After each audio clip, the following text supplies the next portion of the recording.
একই সময় বিএনপি ও জামাতের বিক্ষোভ সমাবেশের ঘোষণাকে কেন্দ্র করে সংঘর্ষের আশঙ্কায় গাইবান্ধার পলাশবাড়ীতে ১৪৪ ধারা জারি করেছে উপজেলা প্রশাসন। ৩০ জুন মঙ্গলবার বিকেলে উপজেলা নির্বাহী কর্মকর্তা শেখ জাবের আহমেদের স্বাক্ষরিত এক বিজ্ঞপ্তিতে এ তথ্য জানানো হয়। বিজ্ঞপ্তিতে বলা হয়, মঙ্গলবার বিকেল ৪টা থেকে রাত ১১টা পর্যন্ত পলাশবাড়ী চৌমাথাকে কেন্দ্র করে ৫০০ মিটার এলাকায় ১৪৪ ধারা কার্যকর থাকবে। এ সময় ৫ বা ততোধিক ব্যক্তি জমায়েত, মিছিল সমাবেশ, স্লোগান, শব্দবর্ধক যন্ত্রের ব্যবহার এবং লাঠিসোঁটা বা আগ্নেয়াস্ত্র বহন নিষিদ্ধ থাকবে। তবে যানবাহন চলাচল স্বাভাবিক থাকবে।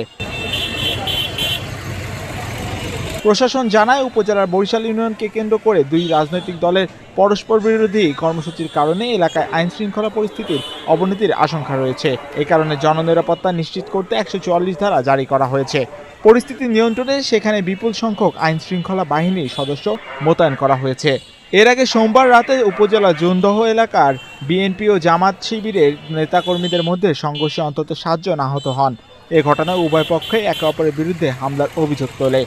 ওই ঘটনার প্রতিবাদে মঙ্গলবার বিকেল ৪টায় পলাশবাড়ী চৌমাথায় বিক্ষোভ মিছিল ও সমাবেশের ঘোষণা দেয় উপজেলা বিএনপি। একই সময় একই স্থানে পৃথক কর্মসূচি ঘোষণা করে উপজেলা জামায়াত। এতে এলাকায় উত্তেজনা সৃষ্টি হলে সংঘর্ষ এড়াতে প্রশাসন ১৪৪ ধারা জারি করে।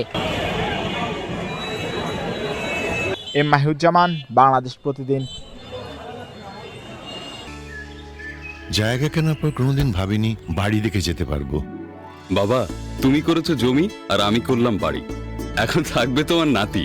বসুন্ধরা সিমেন্টের দৃঢ় গাঁথুনি গড়েছে ৩ প্রজন্মের এক ঠিকানা। শক্তির মানদণ্ডে উত্তীর্ণ বসুন্ধরা সিমেন্ট।